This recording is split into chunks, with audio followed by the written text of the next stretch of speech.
In Ohio, there was this thing called issue number one. Simple enough.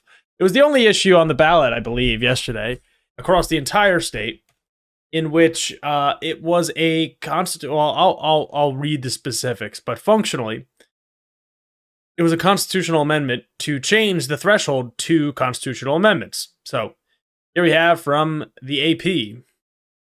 Ohio voters resoundingly rejected a Republican-backed measure that would have made it more difficult to change the state's constitution, setting up a fall campaign that will become the nation's latest referendum on abortion rights since the U.S. Supreme Court overturned nationwide protections last year.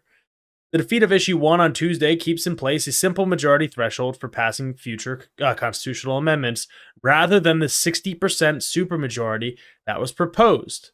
If supporters said the higher bar would its supporters said the higher bar would protect the state's foundational document from outside interest. So, really quick on this.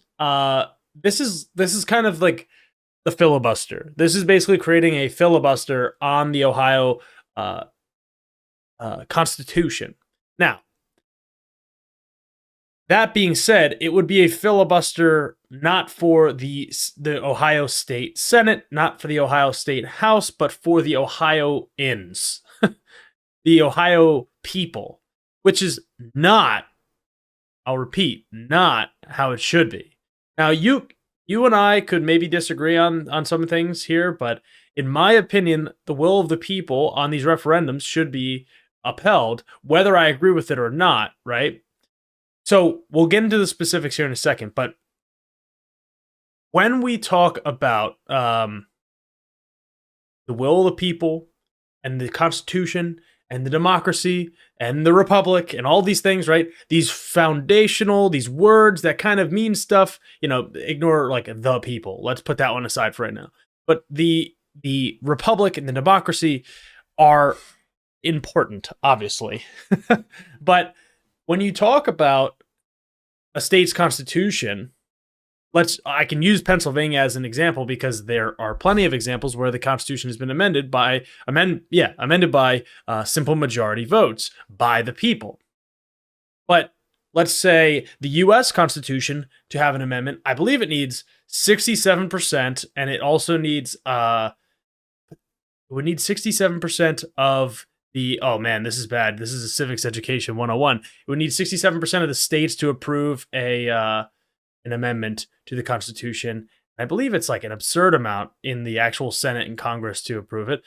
That's something I should probably know off the top of my head. But you need a state referendums and a constitutional convention to then approve a constitutional amendment to the U.S. Constitution. Now, state constitutions typically are amended by simple majority or whatever rules are set in stone in that state.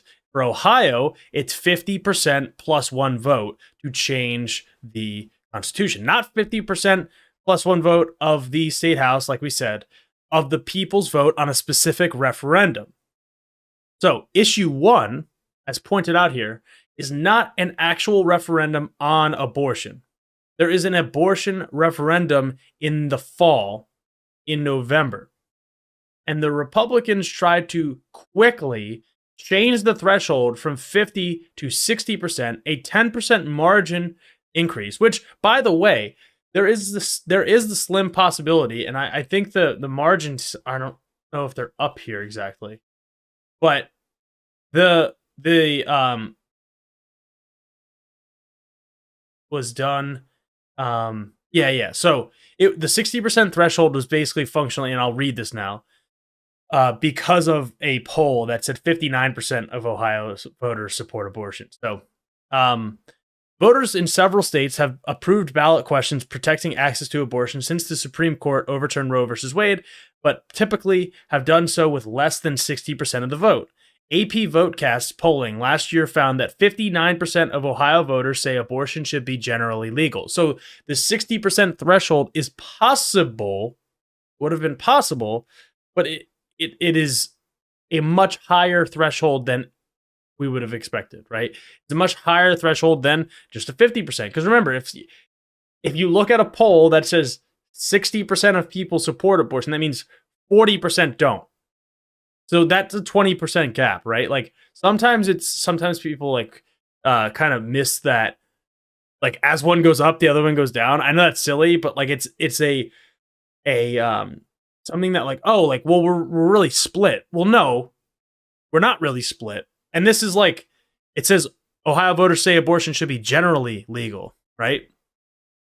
If you like stipulate and say like, well, it should be legal up until the foundation set forth by Roe versus Wade, the precedent set forth by Roe versus Wade, 24 weeks, I bet that number goes up. And say like, well, that's the beginning of the third trimester. That is not, I bet you that would probably have that number go higher. But that's besides the point. In November, this is when the vote will happen on this measure. I also want to point out that if I believe, so just so we all, I've said this before on the show, but it's important. When there are constitutional amendments, this is across the board. It's definitely the case in Pennsylvania, and it seems to be the case at least in other states. But Republicans know this, so they do this on purpose. The way that you craft the language of a constitutional amendment referendum question on the ballot, it is most beneficial to the side that says yes. No matter the question, you are starting from a head start, essentially, from a yes vote. That is not to say like it is impossible, because this Ohio vote was a no vote that won. But yes votes typically go through. So Republicans, knowing this, chose to say, like, do you want to raise, I don't have the exact phrasing in front of me, but do you want to raise the threshold from 50% to 60% to amend the Constitution? So typically, people say yes. In Pennsylvania, we've seen at least in the I've been voting for what, 6 years now, 5 or 6 years? No, more than that. I've been voting since 2016. Jeez, 7 years that I've been voting. Right, I've seen a number of referendums, and they're not necessarily called that in Pennsylvania, but people just go, are there questions on the ballot? But, some of them are actual constitutional amendments, and those are always skewed towards yes. So Republicans in Pennsylvania always skew there because they've been in control up until now, where we have a split House and Senate. Up until now, though, it's always been yes for the Republican answer, no for the Democratic answer. That's pretty much how it's gone. And to see a no vote get this result, it is very interesting. And I think it's a telltale sign of the campaigning issue that abortion is for Democrats and for Republicans, for that matter. I need to pull up. I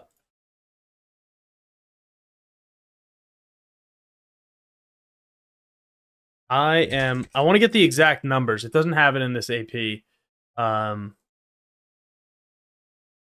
Okay, so with all precincts reporting and 58,000 absentee and provisional ballots outstanding, the measure was failing, which means for us that's good, because the measure itself was trying to raise the threshold by a margin of 57% to 42.99%.